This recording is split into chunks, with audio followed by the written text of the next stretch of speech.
21st, 2021. It is 5:15 p.m. Vicki, welcome, and would you please call the roll? Here.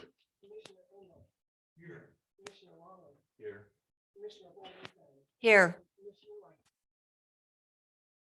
Thank you, Vicki. Commissioners, are there any changes to the agenda? Mr. Ernst is shaking his head no, so okay, it's now time for public requests. Since we're having some computer glitches, if you would step to the podium over there and hold down the button to speak, we would love to hear from you. If you'd state your name and your address, and your comments are limited to 5 minutes. Hi, Raul.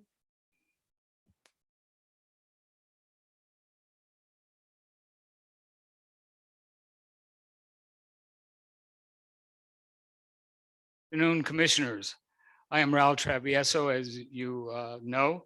I live at 1037 West Royal Palm Road, and I serve as the president of the Boca Raton Pickleball Club. I thought today's agenda would include discussion of Patch Reef Pickleball. However, I now see that the agenda item addresses the Ocean Breeze visioning. I hope I'm not out of line, but I can only wish that the dialogue will extend to the Patch Reef Pickleball and the possibility of adding 12 courts to the Patch Reef Tennis Center. I've also asked Steve Rose to join me today, and he's presented before you before in the past, and he'll also be asking for your request for more courts. Pickleball is truly the sport of all ages and all abilities. Our discussions have always been focused on the demand for pickleball for the able-bodied young and adult players. I must emphasize that this great sport can be played by all. At this time, I want to spotlight that last week, I had the rewarding opportunity to join an eager group of volunteers in West Palm Beach to show disabled military veterans how to play pickleball. Veterans in wheelchairs, amputees, and others suffering from mental traumas took to the game quickly, had a great time, and were smiling from ear to ear. Last year, we worked with the County Recreations Department to show children and adults with special needs how to play the game. Same story, smiles and a sense of achievement. We've had serious conversation with folks from the Florida Special Olympics, and they are very interested in having pickleball as a competitive event. Programs like this are valuable for developing physical fitness, health, and the well-being of all. Boca Raton's Patch Reef Racket Center is the perfect venue to host such worthwhile and benevolent programs. We need courts. Again, we greatly appreciate the Commission's ongoing support. We are hopeful that each of you will recognize the need to plan and budget for 12 more courts when it's time to expand and resurface the Patch Reef Tennis Center. Thank you. Thank you, Raul. Welcome. My name is Steve Rose. I live at 1099 Southwest 16th Street in Boca Raton, Florida. And I am Raul's mostly capable assistant. I thank you for Patch Reef, and I obviously am a pickleball aficionado. In 2018, I spoke with you at a strategic planning meeting with Annalee Waters. She was 11 at the time, and the reason I thought to bring her before you is as an example that the sport is for all ages. Annalee is now 14, and she teamed up with her mom and actually won the national championship in pro. So it's really exciting. She is one of the big influencers of junior pickleball in the country and in the world. And juniors in pickleball has started to take root. Another reason to Raul's point that 12 courts would be awesome because it would allow for more juniors to get involved and have a home. I get around, I travel around, I play pickleball all over the place, and I have noticed that all new home communities now include anywhere between 6 and 11. And in the case of Saturday, I was up at PGA Verano in Port St. Lucie.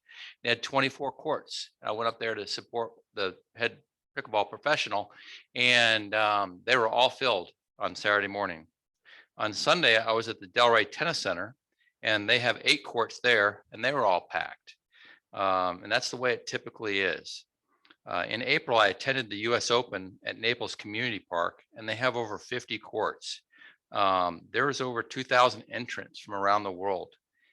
50 courts, the 50 courts were not just crammed for the tournament, they're actually used every day. People have moved to that community because of the pickleball. I was up at Daytona. There's a place called Pictona, and they have 9 indoor courts and 13 outdoor courts, and they're building more courts, and those are packed every day.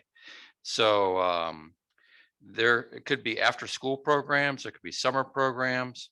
The people that also travel to the area, I'll be traveling to Austin in a couple weeks. I'm looking to figure out where I can play pickleball in Austin. So people come to South Florida, of course, all the time, and they need places to play. Other people that would enjoy this, of course, are your tax, your pickleball playing taxpayers. And the last point that I would like to make is that with 4 courts at Patch Reef, it's awesome. I have enjoyed it. But what we got to do is we got to get 4 players together. We sign up, and then we go play on our court. But a lot of pickleball is done through the drop-in, where you just maybe you have a friend that wants to go play pickleball, but it doesn't work in that particular scenario as good. So on Sunday, I went out to, there's a lot of people, probably 50%, maybe even 60% of probably the 100 players that enjoyed the play at Delray came as a 1 or a 2, and they mixed in. So that would be a tremendous benefit to have 12 courts, because people wouldn't have to think to get 4. They can just go and enjoy the facility that you guys have hopefully okayed. So once again, Steve, Rose, thank you for your time. I appreciate it. Thank you, Steve. Madam Chair, may I ask a question? Absolutely. Ms. Rose, you brought up a very good point about, open play and the places that you visit. For instance, at Verano with their court system, how many of those courts are actually just dedicated to open play where you can just show up and get into rotation? They typically open up all the courts. Verano is a 24 court facility that has open play, and so they show up. People tend to find people of their own same ability level, and so they may have. I did notice that some courts were intermediate, some courts were advanced, but they were all open. Same thing over at Naples. If you know that you're a beginning player, you're going to have these 6 courts, and if you're a little bit more advanced, you're going to have these 6 courts. So that's open play with some sort of direction as to your ability level.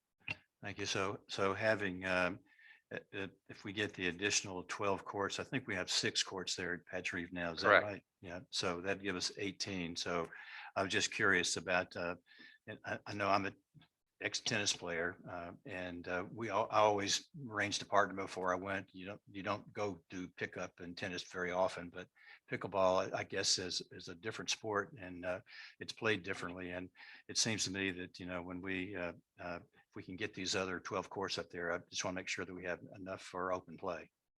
Absolutely. And it promotes community involvement. It promotes friendships. There's just that much more overall positive environment for everybody, with more courts. I'm a believer. Thank you. Yes, Mr. Ernst? Another question either for Steve or Ro.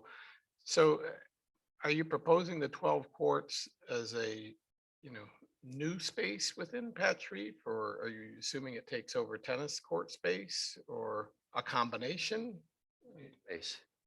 New space. Yeah, they're redoing some things out there, and I think your timing is right. You're probably better to. Okay. Because that when in 2 years or 3 years, when Patch Reef gets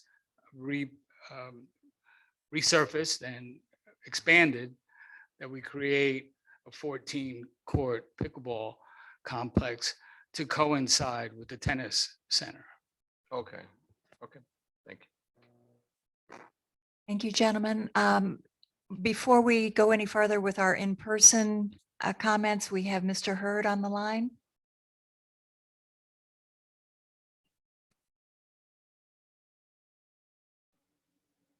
Good evening, everyone. Can you hear me? Rick, Yes, can you hear me now?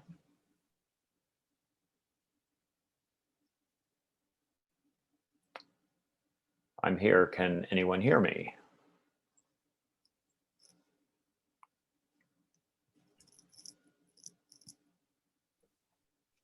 try again, Rick. Hi, commissioners. Can you hear me now? That's better.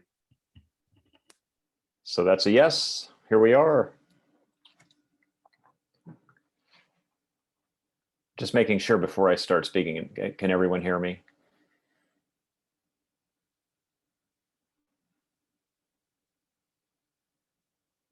Yes, we can hear you. Please go ahead. Okay, thanks. I'm coming to you from, this is Rick Hurd, 285 Northeast Spanish Court, coming to you from beautiful Jacksonville, Florida, where I found a hotel. Commissioners, thanks again for the opportunity to speak once again about golf at Ocean Breeze. I thought I was not going to be available, and I sent an email to every one of you, but in lieu of that, I will paraphrase and read some of my remarks there in the email. I really believe tonight's the time that we can finally, hopefully, move forward in the affirmative with golf at Ocean Breeze. It's the time for you now to listen to your constituents. They are Boca's golfers, their area residents, taxpayers, and all the stakeholders.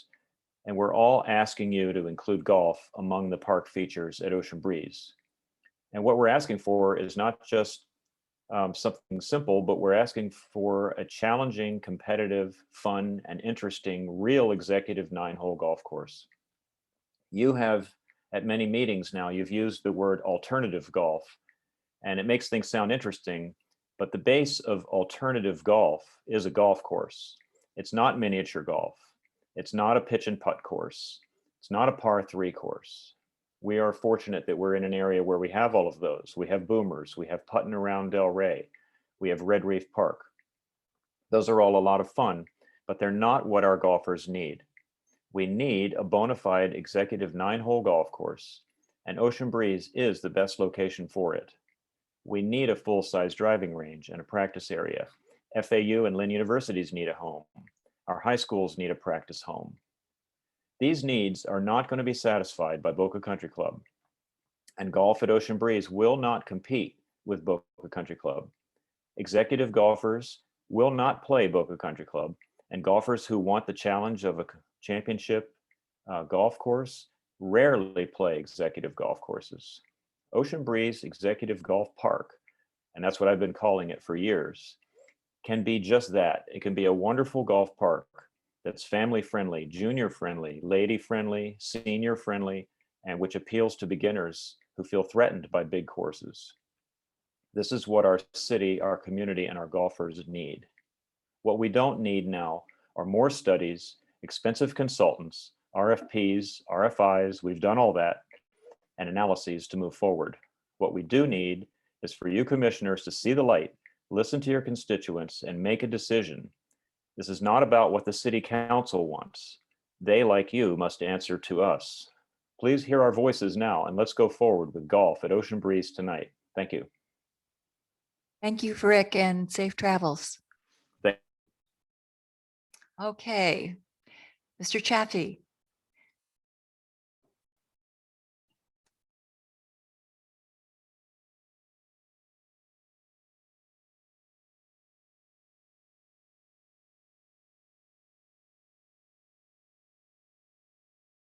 My name is Harold Chaffee, 6200 Northwest Second Avenue, the president of Keep Golf from Boca. I listened to the wonderful presentation they made about pickleball, and I wish I could say that about golf. We've been here 5 years. You realize 5 years? We can't talk about kids playing, young kids coming to play golf. We can't talk about a driver. We can't talk about anything. And the constituents basically say, and even Rick Hurd and everyone else saying that there's something missing here. I mean, we've been talking about pickleball for what, 6 months, a year? and you're jumping through hoops now. We've been here 5 years. No, you haven't been here 5 years. You know, and it's about time that we do something. I mean, everybody, if you look at it, there's only one place you can do this. And there's only one time that you can do it, and that is now to make this decision. If you make the wrong decision, we'll never be able to turn back. And I think the city and the people who play golf, the dedicated golf players need it. You know, we should be talking about the youth playing golf right now. If we would have basically pushed the city a little bit more, this golf course that we would have been started, it would have been ready, would have been playing it, and it would be a tremendous success. We missed that opening. We need to basically just step forward and do what's right and do what the people want. Thank you. Mr. Chaffee, we do have someone else on the line. Ending in 7751, you can unmute yourself and please state your name and give your address. Thank you. Can you hear me? Speak a little louder, please. Can you hear me? That's better. My name is Joel Rask, and I live at 485 Northwest 69th Street. One thing I just want to stress is over here at Ocean Breeze is there, and just like Mr. Chaffee said and Rick heard, there's really not going to be a place for the youth to play golf once that executive course is gone. Because no matter what you do with the country club, it's always going to be narrow and it's always going to be long, and kids are going to get so frustrated playing out there. So I'm going to be real quick because I've got 3 kids here I'm dealing with. But I mean, that's really during your envisioning meeting. I mean, I'd like to really stress you guys think about the kids and where they're going to play. Every other city, pretty much Palm Beach Gardens, Sand Hill Crane, they're doing another course just for kids right now up there. So on top of the other 18-hole course. So I mean, I just want to stress to you guys about that. I mean, I don't really hear the commissioners talking about the kids and how we can build it for them. But every other sport has, you know, top of the line facilities. So thank you for your time. Thank you, Joel. Who else would like to speak? Welcome.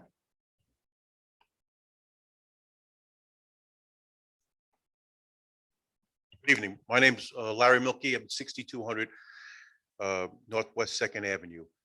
First, I'd like to thank Brianna. They completed the grounds at the entrance of Boca Chica, facades in and everything, and the construction trucks are down at Clintmore. So I'd like to thank you for addressing that. But I'd also like to address the golf. It's a little pathetic now. I mean, it's a long haul, and we just keep spinning our wheels here. Let's get it done. I don't understand why it's taking so long. I mean, I come in and out of these meetings and stuff like that, but it's rather embarrassing, I think, that this has gone on. And you read the newspapers and Boca Raton is the place to be, and we're building luxury apartments and we're doing this and we're doing that. And 5 years and we can't figure out a golf course. Because what is it? Boca Chica, Ocean Breeze, is that the redheaded stepchild? And no one cares about that area? I don't know, but I just think it needs to be addressed once and for all. Thank you. Who else would like to speak?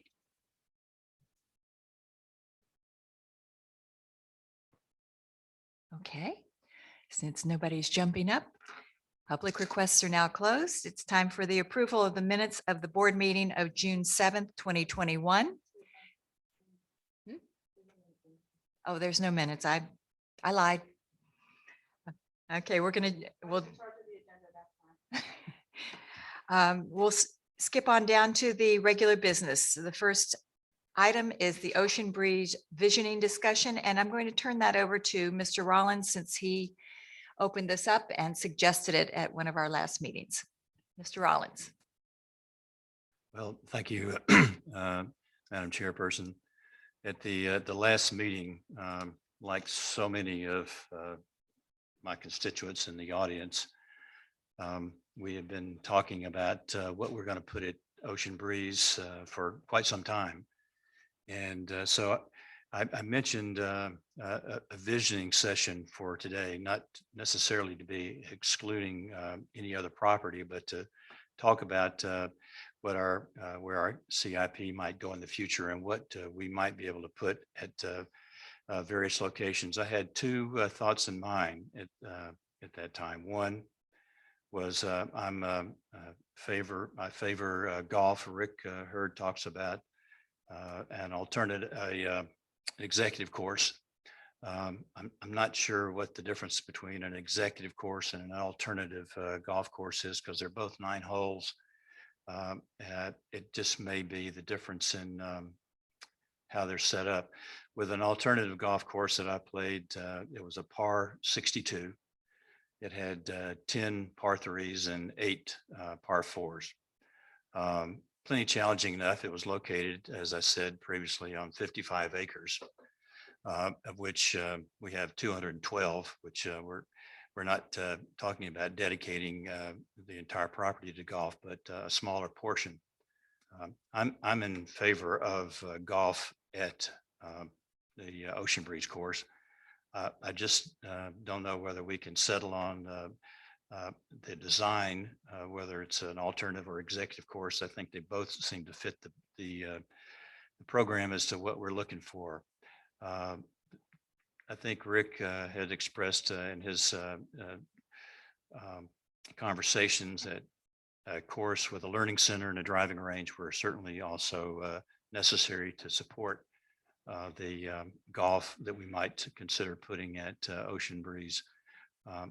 I'm all in favor of golf at Ocean Breeze. I'm in favor of moving forward with something, getting golf done. The one thing I think that we'll talk about later on this evening is the demands, financial demands on the district. That if you stay through the meeting, you'll find that they are significant in terms of what CIP the city is asking us to help them complete. And the resources that we have are limited to ad valorem revenue, which I think to get any of these projects completed that we're talking about, I think we're going to have to seriously look at either finding a way to generate revenue from the land and other than ad valorem revenue, which I know we're limited in what we can do there, or looking at an increase in our ad valorem revenue. And the last time we did that, we took a lot of heat from that. I was the only one that supported going to a higher millage rate in order to accomplish some of the objectives that we have. I will tell you that when this property was purchased by the Beach and Park District, we got it at a very good price, and we adjusted our millage rate in order to cover the debt. And as soon as that debt was completed and we recovered the purchase price, we went to roll back and our rates dropped down again. That may be an alternative that we have. The other part of the property that I wanted to vision, and I'm sorry it wasn't captured here, was Patch Reef Park. I've asked Melissa Dawson, our facilities manager, to take a look at Patch Reef Park with the idea of putting in 12 pickleball courts. I like that idea rather than having the pickleball courts over at Dornley Phase 2, and rather than having them over at Ocean Breeze. I like keeping our racket sports together for a number of different reasons. I know we're having a pickleball tournament in January at Patch Reef. And I believe that the tennis members that play in the league are moving their games that timeframe to away games so that we can make pickleball courts out of some of the tennis facilities that are over there now, which I understand Delray has done that, and there's no reason why we couldn't do this. And we'll do the same thing, and then restore them to tennis after the tournament's over. Melissa's put a schematic up there on the board that would show the footprint of what 12 pickleball courts would look like. Is that correct, Melissa? So you can see that they would very easily fit in that area. It backs up to Pope John Paul to the south of it. There's adequate space to the west of it before we got into Patch Reef Estates that's located across the canal. And the lighting from pickleball doesn't have to be as high as soccer fields or baseball fields. So you're not going to have the lighting that would bleed over into the neighborhood. And certainly it's not going to disturb the track complex of Pope John Paul. my vision was putting a stake in the ground and saying, this is what we want to do at both Patch Reef with the 12 pickleball courts and find a way to put a golf facility over at Ocean Breeze. Now, those of you who've been here and heard us talk about golf know that we've one of our partners in this have indicated that there's enough golf in Boca, and we got some pushback from our friends downtown regarding having golf at Boca Chica. If Greg, what's Greg's last name? Greg Galanis had a conversation, which I haven't confirmed, but I take Greg at 100% of his word, that in speaking with a member of council, it didn't seem to be a problem then if we decide to go forward with that. So tonight is, I'm throwing out to our commission to talk about this very subject and quit, let's take a stand. We're either going to, if I can't get the votes to put golf at Boca Chica, it won't be because I didn't try. And I certainly think that Patch Reef is an easy decision to make because it's compatible with what we have there. And I think we ought to start putting in our budget those CIP plans to move those projects forward. Madam Chairman, I rest my case. Thank you, Mr. Rollins. Yesterday, I had the opportunity to play at Lakeview, which is up in Delray. It's a par 3, par 4 course. And if you could have seen all the little kids out there with their dads for Father's Day, it was so heartwarming. They, some of them couldn't hit a ball. But they were just having the time of their lives. And also this weekend, we all received an email from Joel Rask, who had just called in about the goat park. I don't know if you all read that email or read about the goat park in Carlsbad, California. The goat park is a municipal facility that has been revamped a couple of times. And it's not just golf. It's the alternative golf that you're thinking about with the disc golf, with the foot golf. It has different amenities for everybody. It has a little sandy area for the little kids who can't play golf yet, but they, their families are going out to play at the putting green or hit on the driving range. And I think that there are some opportunities for us to explore these things and go forward with something that there's something there for just about everybody, as Rick Hurd has called it, a golf park. We don't have to limit it to an executive course, but an executive course is something that we are going to need. The short course at Red Reef is just not challenging enough for some of these players who've been playing the Boca Muni executive course. So I'm going to open it up to the rest of you. Thank you for letting me have my little rant. I am totally in favor of putting some golf at the Ocean Breeze property to listen to the constituents who have asked for it and have been very loyal to us and in supporting us. So commissioners, I'm going to start with Mr. Ernst. Well, there's a lot going on here. So if you're going to, and I'm going to go back to what I said 2 meetings ago. If this is a vote for an executive course in a driving range, I'm going to say no. And I say that because the folks at Boca Chica and the golfers have our number and they're calling us. And so you're hearing one side of the conversation. There is a whole district and a whole community out there that has basically said golf is not their first priority. And you have a tremendous opportunity to do something else out there in the park. Now, what I do support is alternative golf, whatever that is, and designating an area of it. And I do think there should be some form of golf there. But I think that the city has made pretty clear to us in our joint meeting that they do not feel there's a need for additional golf. And the other factor in it was that you have to give the city the opportunity to burn in whatever they're going to do out there. I don't know what changes they're going to make at the new proposed course. They're coming into a lot of money for the sale of the golf course. and they're going to have to spend a lot of money on the country club. So whatever that is, I don't know. And I think we have to work with them. And we committed to coming back to the city in August in a joint meeting and discussing it. So what we did find out when we went through the hoops of building out a golf course, and trust me, I was a great supporter of the Price Fazio design and going forward with it, is it's going to cost at least $15 million. We do not have $15 million to do it.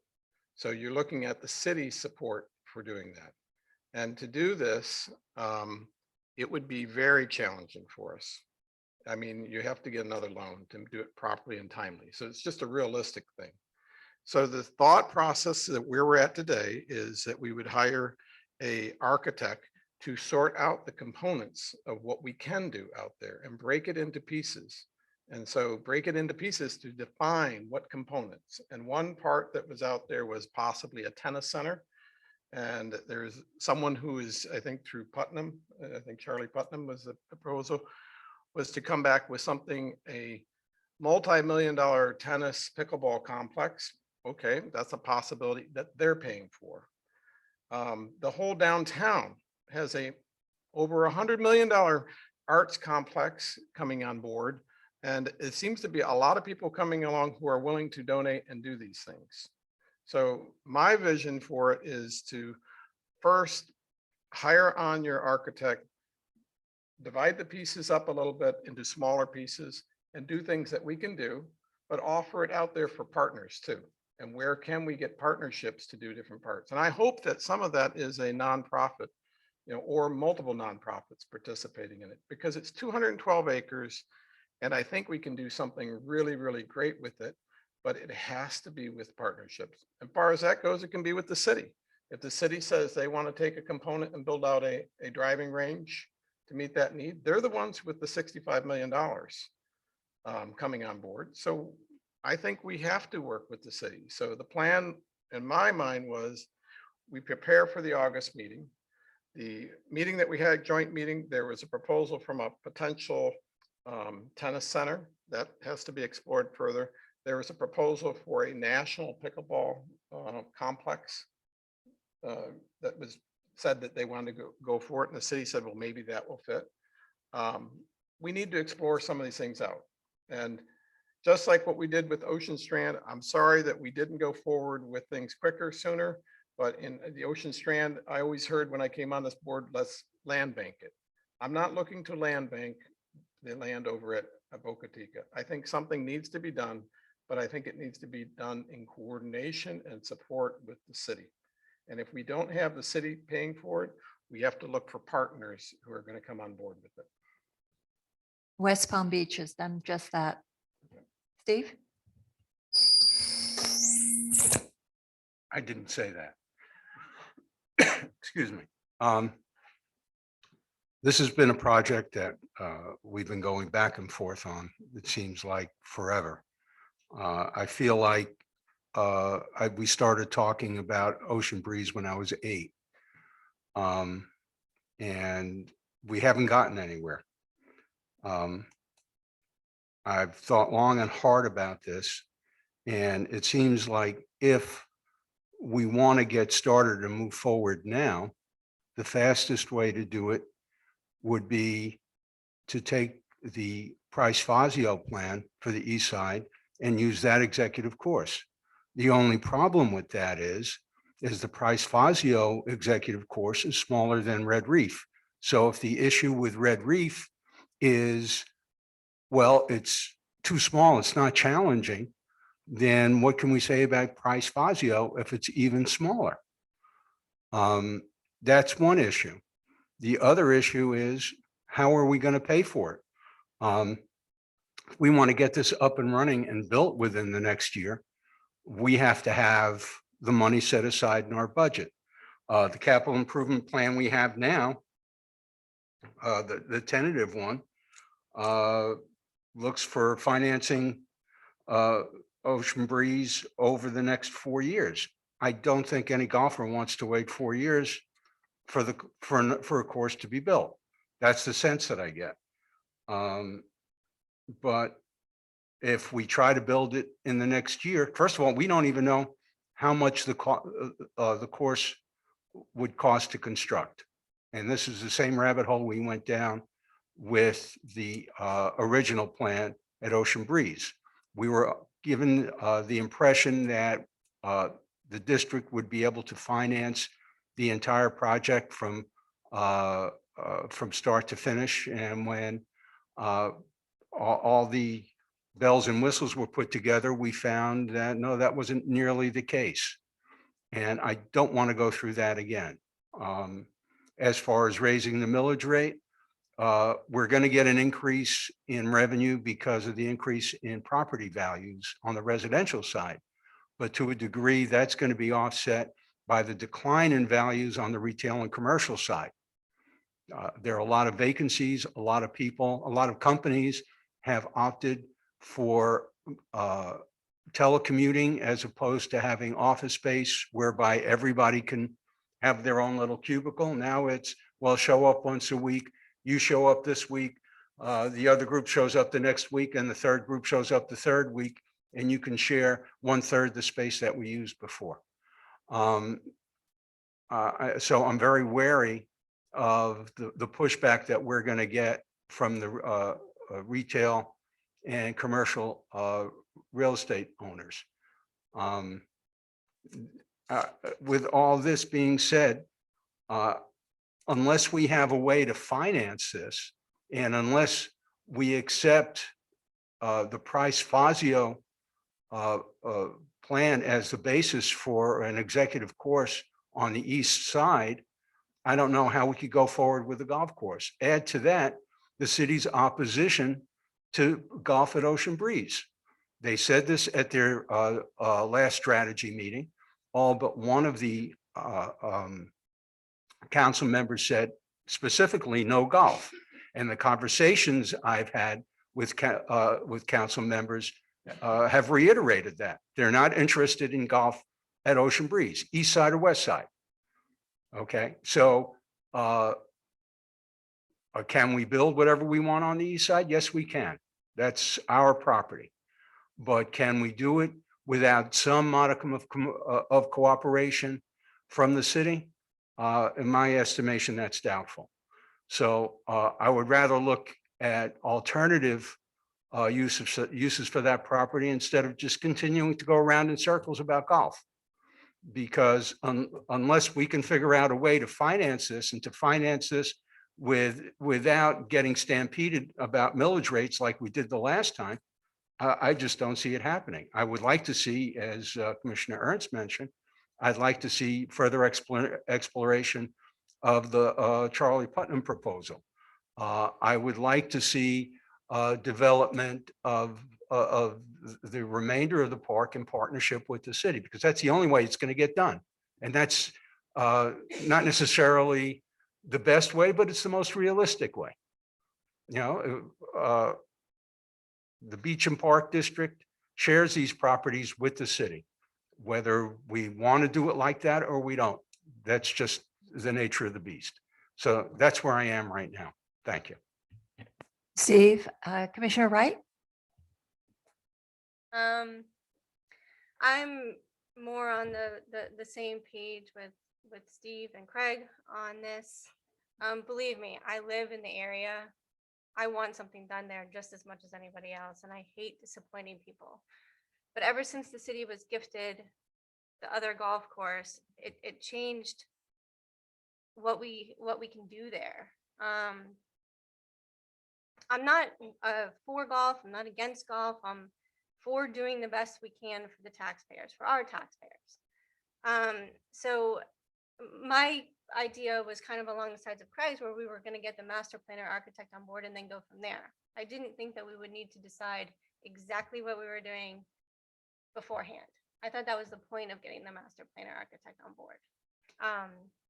And also discussing more with the city, because we really need to find out what they're doing at Boca Country Club. They're putting $5 million into it. That's what a council member told me, to revamp the golf course. And I know there's not going to be an executive course there, but when I saw the email about the goat, that was super cool. I thought that would be a really fun thing to have here. And it was more along the lines of, I know he don't, I can't remember his name, the original golf course architect. I voted for him I put him as number 1, and his name was Andy something. Staples, thank you. And it was more community, family friendly type golf that he had in mind. And that was kind of where I was envisioning the golf going. So that's kind of where my head is at. And people keep bringing up like the golf school and the driving range need to be a home for Lynn and FAU and Boca High and things like that. We never hear from them that they need a home. I wish we did, but we only hear from Greg and Rick saying that they need a home, but we never hear from FAU and Lynn saying that they need a home. So I'm not convinced that they actually want a place there. They might be totally happy what they're doing at the moment, but we don't hear from them, so we don't know. Other kind of, I guess that's kind of it. I'm not sold 100%. If I had to vote on it tonight to put an executive course, a driving range, and a learning center there, I would vote no. But that doesn't mean that I'm against golf being there, in some way, shape, or form. But I do think what we all are on the same page about is that we need biking and walking trails. I think that's one main thing that we all know is going to be there. And if we're going to do this in phases, if we all are on the same page on that, let's say, let's do that first. Let's get that for the taxpayers and get that done. And then go in phases, and maybe once Boca Country Club is sorted out, we'll know more about what we can do with golf at Ocean Breeze. I'm just not 100% sold on an executive golf course being there. I don't think building an executive course for 300 players, which is like 0.3% of our population, is a good idea. I think we need to look at the whole and do what's best for the taxpayers. So that's kind of where I stand on that. Thank you, Commissioner Wright. Does anybody else want to weigh in? This wasn't meant to just make a determination tonight. We just wanted to throw some things out there and hear from the public, which we have been doing. The constituents have said that they want golf. It's not just 300 people. There will be 30,000 rounds of golf lost if there's not a short course somewhere. But your opinion is valued. And Mr. Rollins, your opinion is valued as well. Well, thank you. I wanted to get this out on the table so we could see where people stood on this project. You know where I stand, and I think now you know where everyone else sits on this to a matter degree. And I don't believe that we're totally. There's a number of objections to this. The first one I heard from Craig was the cost, and I think Steve echoed that as well. Melissa, am I not correct in that you talked to the National Golf Foundation about the cost of building, or you did, Brienne? What was the projected cost for a short course, executive course, alternative golf? They consulted one architect who said maybe around 4 to 5 million. Thank you. So we're not looking at a 13 or $14 million project. We're not looking at taking up a major portion of the west side. Steve's right. The east side, that was more or less a pitch and putt that Price Fazio had prepared. It was shorter and had more constraints than the Red Reef Golf Course. Plus, it didn't have the beauty of being on the ocean. But I think there have been some people that have come forward with some proposals. Most of them have been dealing with, except the one on the goat golf that was mentioned, have come forward with some type of an indoor tennis facility, which I would certainly support something on that line. The issue that we bumped into, and Sam may have to clarify if I'm incorrect here, is the state attorney, the attorney general for the state of Florida said that we were limited in what we could do with our property. We can't sell it. And we can't lease it. And speaking with Sam earlier, I know there may be a workaround that would allow some person who had one of these creative ideas to put in a facility, put in the capital and a management rather than an ownership of or a lease of that property. There's a possibility of doing that.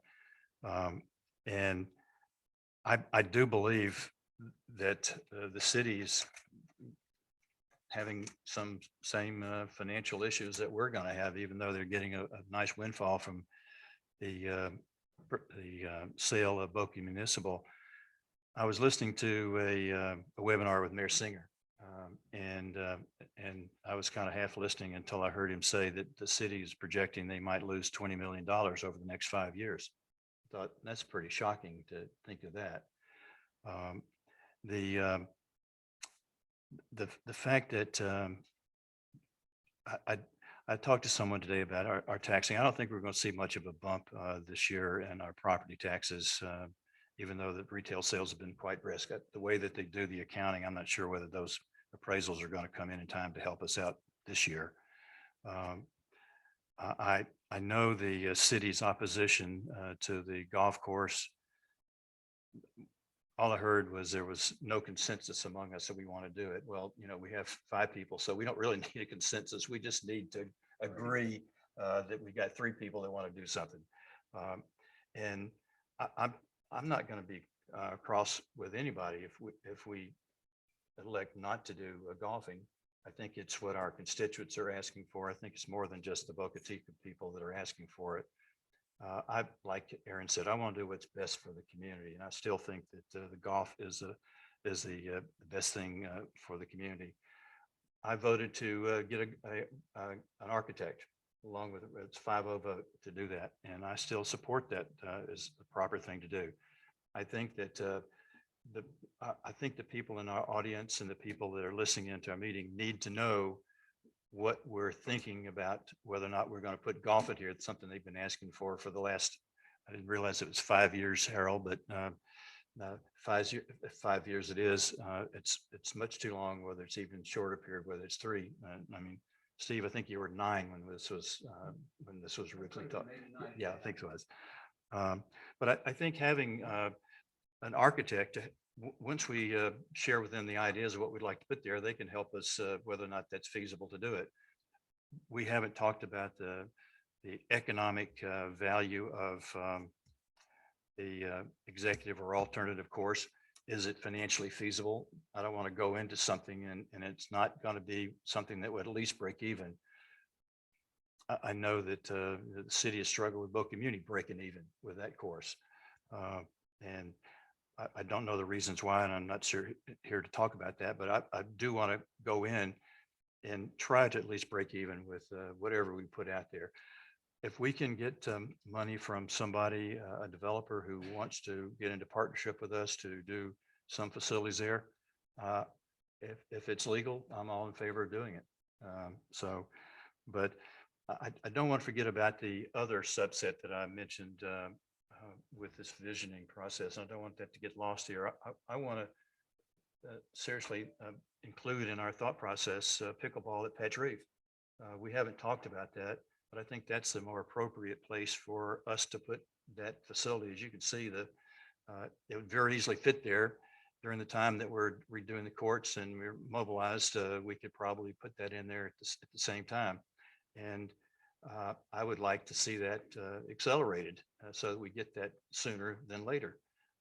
But that's we can talk about that when we get into our budgetary process. So, commissioners, I appreciate your conversation. I appreciate you listening to my story about golf. I think it's something that the community needs. I'd like to see us get that put in there. I'd like to see my grandkids are getting too old to play golf now, but Certainly as an adult, they could learn, but I'd love to see something like Susie described with young kids out there. There's nothing like better than listening to the kids laugh in our playgrounds, and doing the same thing with golf, I think would occur.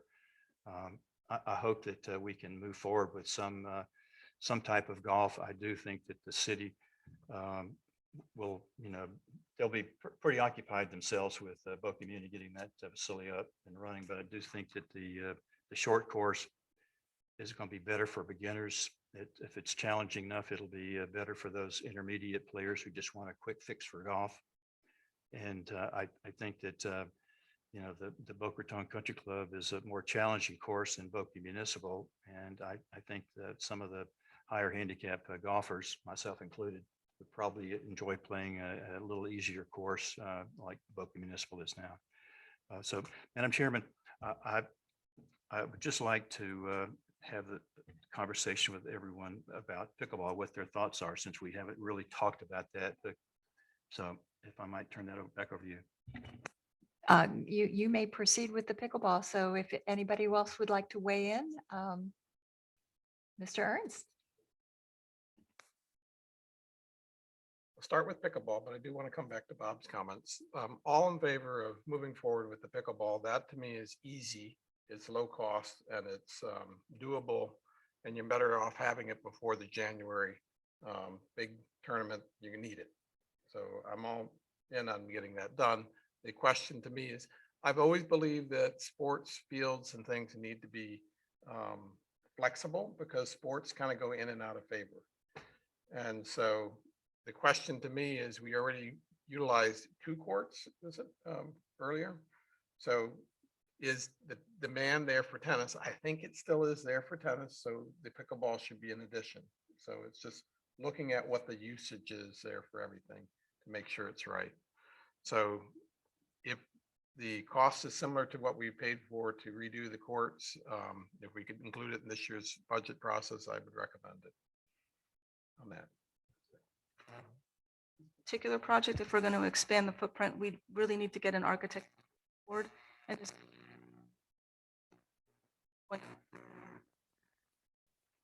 a 3 or 5 year term to do these.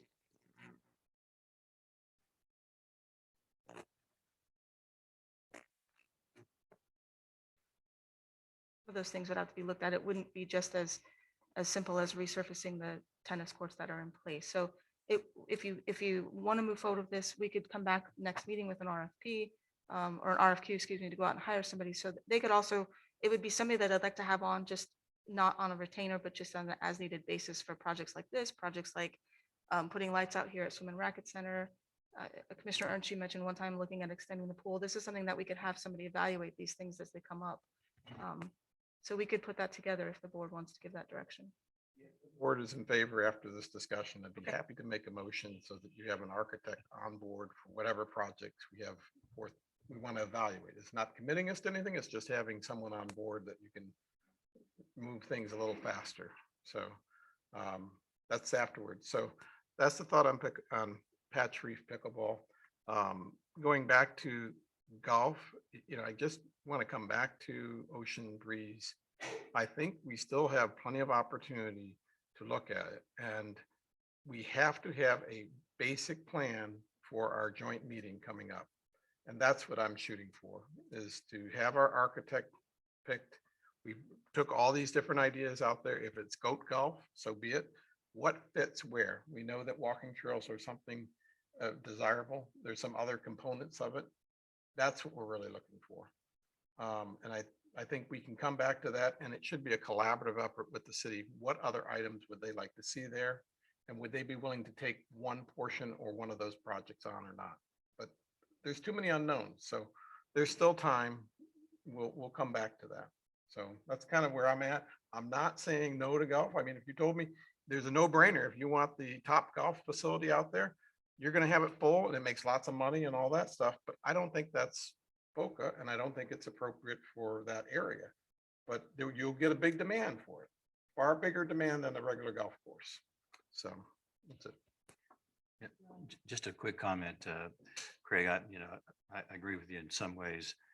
in talking with one of the city council individuals, they asked me, how much space do you think you're going to have for us to reach our recreational needs from this recreation master plan? And I said, I really don't know what the feeling is on the commissions because we haven't publicly talked about it until today. And so I think there will be areas there that will need to be used to support the recreational master plan of some sort to fill in some of these needs that we have. And I do think there's probably some need where we can use some of the city's resources at some point. It's just a matter of trying to pin down where we are and have an idea as to how much space there may be available to us. And so that's what I'm trying to come out of this in this visioning process is, your thoughts, which have all been expressed. And I hope that when we get, an architect that we're looking for to hire, somebody will be able to give us, put these this puzzle together. So I'm with you on that regard. Okay. Thank you. Thank you, Madam Chair. Mr. Engel? Good to see everybody tonight. I'm sorry, I'm in the wrong mode. Seriously, I like the idea of additional pickleball courts at Red Reef. I think there's some details, Patch Reef. There's some details I think that need to be ironed out, such as access, what it would cost to take property that's essentially woodland now and convert it. Something else I'd like to see at Patch Reef is a field house to replace the Rutherford Center. The Rutherford Center is, to put it kindly, dilapidated. And we need something to replace that sooner rather than later. And since looking at the needs assessment, there was a call for an additional field house. I thought that might be as good a place to put one as any other. It's not to say that any other location wouldn't work, but we already have the footprint, and we need to do something there. So I thought that might be a good addition. For pickleball there. Yeah. Okay, I wasn't sure it was Red Reef or Patch Reef. Well, no, actually it's at Purple Reef, but Yeah, no, I appreciate that. I think I agree with most of what you said there also. Commissioner Wright? I think pickleball there makes sense. I like keeping the racket sports together in one area. Would just throwing an idea out there with the public-private partnership for the indoor pickleball center, would that be an opportunity here? Or that? Or no? Referencing is an indoor tennis facility. Right. Well, indoor pickleball tennis facility, that was an idea Mostly for just Ocean indoor Breeze. Theirs was just indoor tennis. It was very specific. It didn't include pickleball? It did on the outside, but that was more to satisfy I think they did that more to satisfy what people have been asking. Just this trying to board get for. things built, not on our dime. The two proposals. So Right. one is Putnam's proposal, indoor tennis with complementary pickleball. But there was another one. There's a second one, which Right. is a National Pickleball Association who's looking for a home. Right. So I don't know, just another idea. Maybe you could throw a little community center on the side of it. I don't know. But I think pickleball there would be a really good idea versus trying to figure out leasing our land and trying to get around, trying to figure that out because we know what we can put there for sure. So yes, pickleball at Patch Reef is a good idea. I totally agree. Mr. Gorin, do we have to do anything with any of our agreements as far as Patch Reef Park goes in order to proceed with possibly having an architect look into this?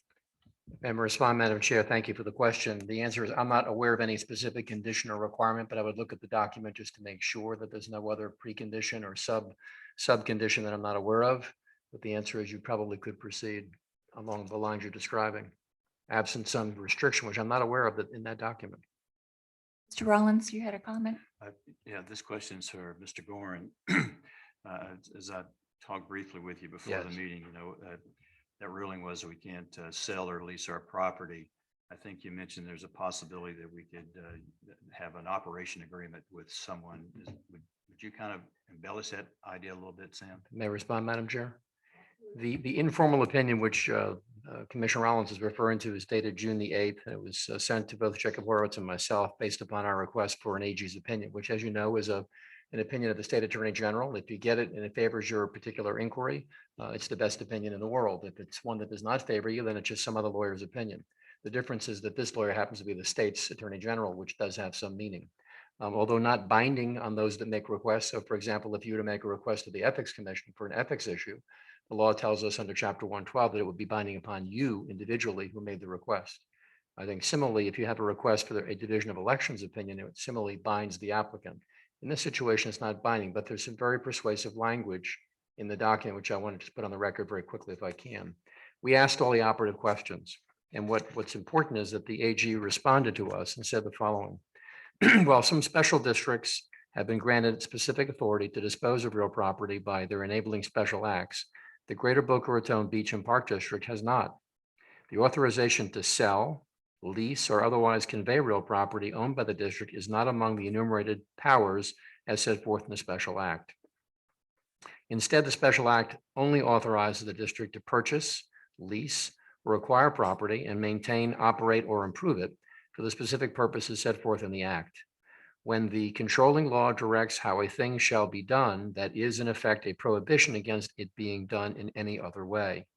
Unless the special act is amended to provide otherwise, the district may not sell, lease, or otherwise convey real property it owns. That's the edict of the AG's office.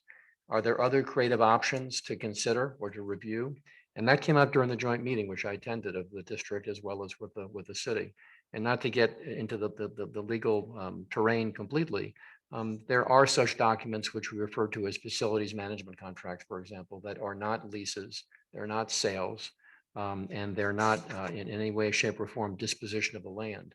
But there are some ways to look at that potential option. I would say that it's not irreverent to consider it, where you might have a potential facilities manager who would, through some competitive process, would essentially control the property, but would not be sold to that party, would not be conveyed to that party, would not be leased to that party.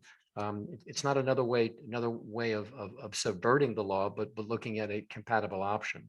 That's one to consider. I'm not suggesting it's the be all and the end all, but it is something that local governments have considered when they feel constrained or there is a constraint by law that would otherwise be considered. Remember, we're a unit of local government, but we're a special district. Special districts derive their authority from the legislature, not from the local government, not from the county, not from the city, but from Tallahassee. That special act which controls this organization is the box of rights that you have. They're inside the box. And basically, that's why we asked the question for you, because you had a rightful basis to ask the question. At the end of the day, just to restate the obvious, the AG's opinion tells us what it tells us. If there are options that are available, whether it be a facilities management agreement or some other management document that we have yet to actually debate or discuss, it's certainly an option to consider if that's something that the board wants us to do that as you proceed, given the nature of your discussions this evening and going forward. Hope that helps a bit. Thank you, Mr. Gorin. Do you have any questions for Mr. Gorin? Yes, Mr. Engel. Occurs to me, we had some kind of operating agreement with the steakhouse at Swim and Racket years ago. You did. And maybe we can do something along those lines. I mean, we know that the key words that you can't engage in are leasing, selling, or conveying. A management type relationship is not any one of the things. Now, a long-term relationship that's established by a management contract can be looked at in different ways, but we're creative as lawyers and you're creative as public officials, and you know what your fiduciary duties are. And we would certainly look at those options if they made sense to look at the long-term benefits of complying with the obligations imposed on you under the special act as well, to provide recreational opportunities. Rollins. Madam Chair, I think it's appropriate that we investigate facility management as an option, since we're talking about, using someone else's money to build something. And I would ask the commission if they would be in favor of having our legal staff investigate the actual details on the facility management, and if that would be feasible for us, because that's probably the one way that we can be in compliance with the law and still have someone else put out the property. In order to give Mr. Gorin the direction, we would have to have a motion. I'll be pleased to make one, Madam Chairperson. Commissioners, I'd like to make the motion that we ask Mr. Gorin's staff to undertake a study of a facility management agreement that would work, allowing the district to work with someone to put a facility on our. Help me here, Craig. You're better at this than I am. To invest in capital projects on district-owned property. Period. Did you get that, Vicky? Yeah, basically, I'd like to propose that we have legal investigate using a facility management agreement to bring in investors to our property. With our special district. Special act, Special act. correct. In compliance with our special act. Do I hear a second? Second. Thank you, Mr. Engel. Any discussion? Vicky, would you do a roll call vote, please? Yes. Yes. Yes. Good suggestion. And coming back to you, Mr. Ernst, didn't you have a motion you wanted to make? Further the dialogue, that whatever the outcome of that is, that study or result is, will be helpful if for any partnerships or any components going forward. And if it isn't, the other alternative, quite frankly, is to work with the city, and then you'd have to convey it to the city and they could deal with it. So that's another option. Is that correct, Sam? If you want. Yes. That's, I mean, that's the request that you're discussing, that applies to any property owned by the district, not Correct. just to any The specific. city can do all the Yes, legwork if they had to. So just that's as an option. We correct. can't convey to the city if we can't convey. Is that correct? The language in the special act does limit conveyances. I mean, it specifically speaks to the issue of what you can and what you can't do. But we would look at all the options. I mean, to the extent that there are certainly sub options that may be workarounds, and I use that word not in a legally inappropriate fashion. I wouldn't recommend, our firm would not recommend anything which is a violation of state law, which includes your state law, which is your special act.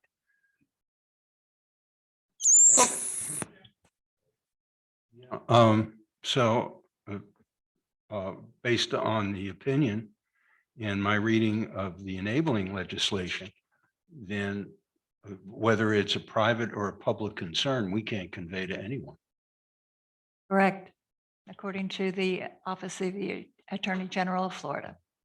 And Madam Chair, what I read into the record was not just from my notes, it's from the opinion. And so it's, and it was consistent with the fact that we made a request in a very open-minded request to the AG on January 31st of 2020. They responded on June the 8th, and they were quite specific about it. That's fine. I'll let Sam do his legal work and he'll report back to us. But I out of the dialogue that did come earlier, add to the list of things that would be valuable at Ocean Breeze for the visioning is a field house. Regardless of what happens, I think a field house at that end of the city is important. It could be 2 field houses. So I think that is out there. If we had unlimited money, that would be one of the things I would want. The walking trails for sure, the bike trails for sure. And I think of our folks downtown who are very advocates of trees. clear from the needs assessment was how valuable people really do value sugar sand. And, you know, despite the fact that it may not make money, I would love to have a forest out there. So I think there's benefits to lots of trees and to really have an enjoyable area for everyone. So a component of it should be part of that, but we're going to get into that as we go. Madam Chair, if I can just to highlight for Commissioner Ernst as well, and your point's well taken. In the absence of a sale or release or conveyance, that does not preclude theoretically the conversation that you've been discussing, which is the fact of having a relationship with the city. How is that articulated? Well, that's done by interlocal agreement. That's not necessarily a sale, not necessarily a lease or a conveyance. It is an operational document between governmental agencies. That's what the statute contemplates. You have several of them in place right now, many of which have been debated from time to time, but you do have several in place with the city. That's what they are. They are operational agreements that are sanctified by state statute. Madam Chair. Yes, Mr. Rollins, please speak. Ms. Corn, with this motion, it's in the intent also, if you stumble across something other than a facility management agreement, we'd like to know what the options are. As you can see, we're struggling to try to make this work. And if you find something that's more suitable, we're certainly open to that suggestion. There are other terms there are other terms that I could use as a lawyer, but we'll look at every option. We'll try not to stumble too far, but we'll stumble as far as we can to get to a better answer, for sure. Thank you for asking that. Thank you. Mr. Ernst, did you want to make the motion about the architect for the projects, to be on retainer? Madam Chair, I'll make a motion for the district to do an RFP, is it? RFQ for an architect to be on call for various district projects going on for the future. Okay. Do I hear a second? Second. Thank you, Mr. Engel. Is there any discussion? No discussion? Vicki, would you do a roll call vote, please?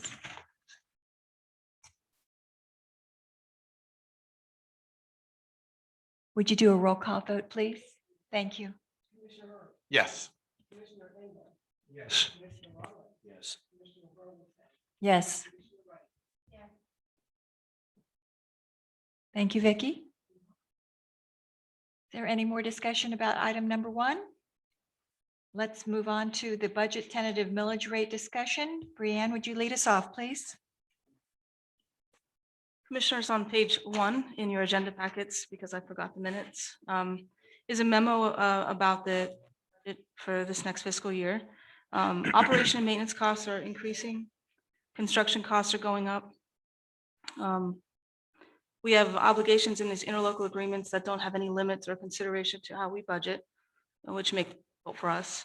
For the sake of the people here, and a lot of people just left, they're going to miss this. This board has worked really hard to offset all these increasing costs by, using our that we've had over the years, like the Patrice Park fields that we did, the Sugar Sand Park, this building that we're in right now with the maintenance facility. So we've made all these commitments. We followed through with all of them by dipping into these reserves. And I pointed it out in my memo. City costs since 2015 have gone up 59%. Our revenues have gone up 4%. We're getting to a point where we're going to kind of meet in the middle and not have the money to pay for the city in our park. So there's also at the city strategic planning session, there was discussion about expanding CRA, which have adverse ramifications. If it's going to go to 2030, obviously that's a significant impact too. The things we can do in the future, that's at least $15 to $20 million out of our recreational budget between now and 2035, which really isn't that far away.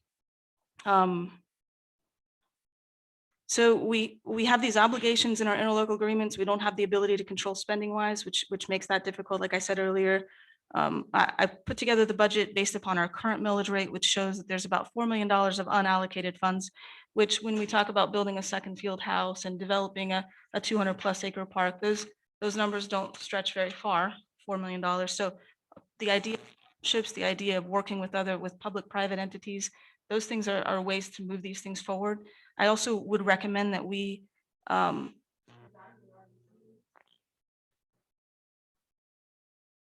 if they're overutilized, underutilized, and make some decision how that can protect the taxpayers from millage increases. That board needs to address our obligations in our current ILAs, and maybe that's having Sam going in and out, sorry. Maybe that's, is that better? Okay. We, working with our legal team to evaluate it, our current ILAs right now don't allow this board to perform its fiduciary responsibilities. And that is problematic for each of you and also moving forward as far as public policy goes. And I think we need to evaluate alternative millage rates. I'm not saying raise taxes, but at least come back at a future meeting to see the different options that we could look at and what that impact would have on projects moving forward and paying for these debts. So I will open it up for direction and any input you all have. Thank you, commissioners. Yes, Mr. Ernst. You have a lot of things there, Brianne. And I guess, first of all, thank you and Melissa and Joanne for all the work that you've done, and the city, Michael, for all the work that you have done keeping the parks running. And the time off in COVID allowed us to think a lot about what's happening, and it also allows us to kind of pivot and to rethink things. So I guess I would kindly ask that you go park by park, Brianne, with Michael and the staff, because I think the staff know more than anyone what might help on some of it. I can say, affirmatively, as someone who's lived next to Sugar Sam for 20 years, I just don't know why the office building is open till 10 or 10:30 at night. To me, if a sports team wants to come and play, they don't need to. It's almost a hazard to have, a single person, and you have to have 2 or 3 people in there. Is there really the traffic for it? And the same thing with, Rutherford Center over here. I don't know how late that stays open, but I think it's best for staff to come back collectively to say, how can they, what are their recommendations of reducing the cost or operating it most efficiently? And between all of us, we'll come up with some recommendations on that. But that's, minor in the overall scheme of things. It is going to be a very challenging budget process, for the long term. And, we don't have to decide a millage rate now, but I do think we need to be prepared for, the CRA was an expense that I thought was going away. It's not going away, and it increases every year.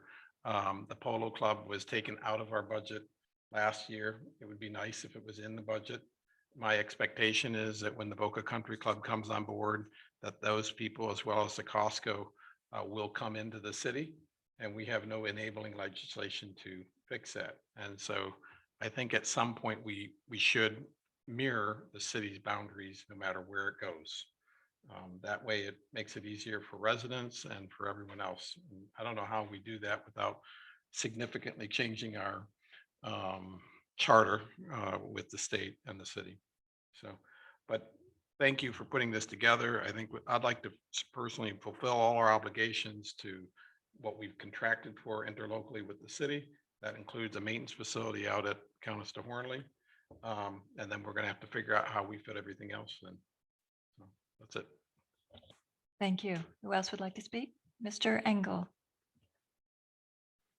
I think the next couple of years are we're going to have to come to a reckoning as far as how far, excuse me, how far we can stretch our money. I think looking for savings in the operation of our current facilities is really essential. And if that means closing Sugar Sand at 7 instead of 10, I think that would be a great idea. Same thing with Rutherford. Again, if teams want to use facilities at night, I don't think we need to have somebody there to say, yes, you can use the facilities if they're not being used. I think we also have to be aware of the escalating costs of raw materials. So what we have budgeted, and I'll come back to something that's in this year's budget, the pumping station for Gumbo Limbo, that might change over the course of the year because of the problem with raw materials. Same thing with the tower at Gumbo Limbo. We have to have money to make sure that these extra expenses are covered. And like Commissioner Ernst said, we don't have to decide tonight what our millage rate will be, but we have to decide soon. I think it's the end of July. We have to have an answer. I'm sorry? August 4th to the August property 4th. appraiser, yes, Okay. outside date We were hoping to get the tentative one set by our second July meeting. in to July. set. Right. Correct. So it's something we have to give some thought to. And in talking to property owners in the city,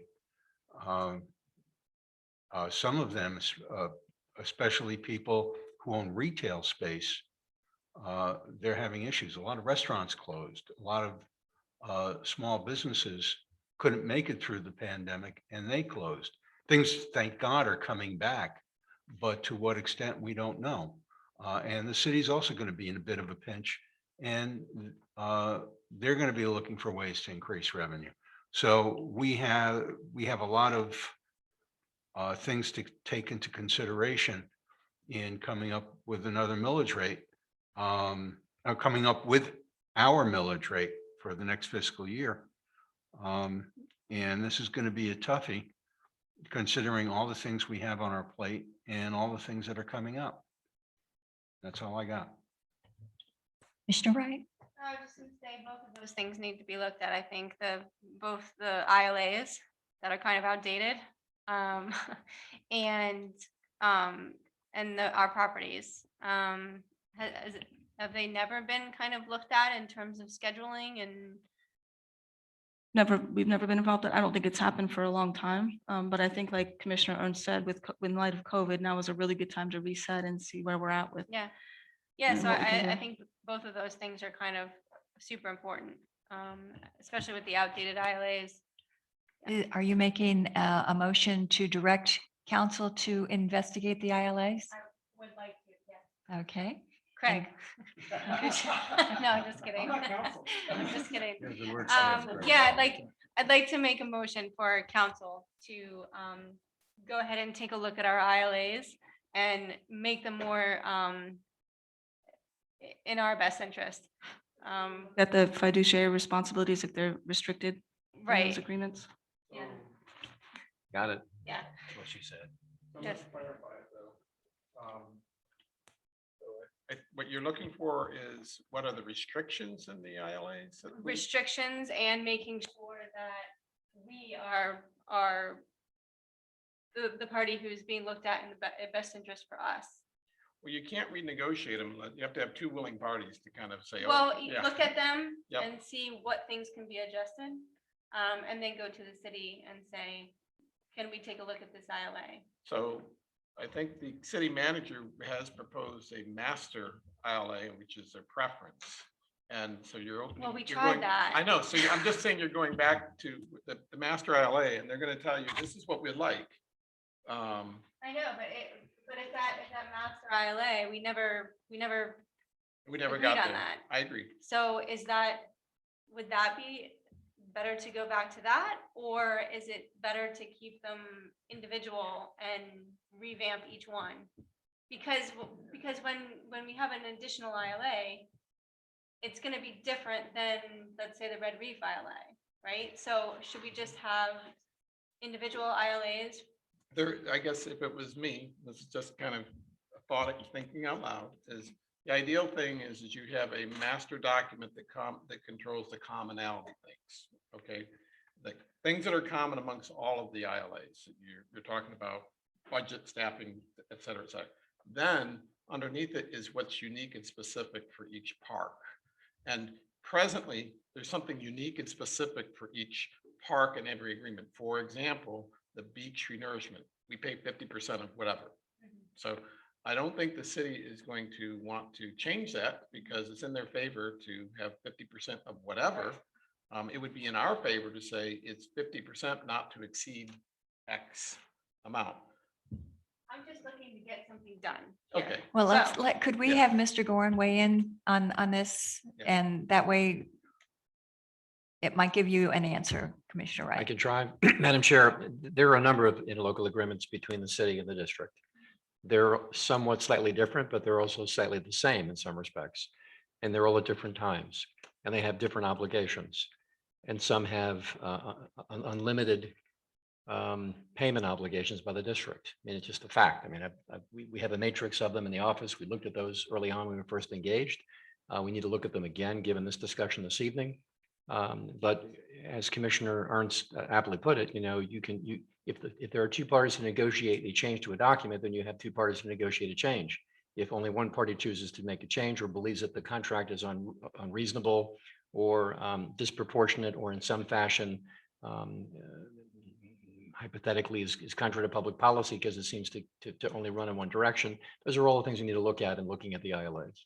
I'm not suggesting bad things, just I'm suggesting that there needs to be a look-see in some really good detail as to what's sitting out there.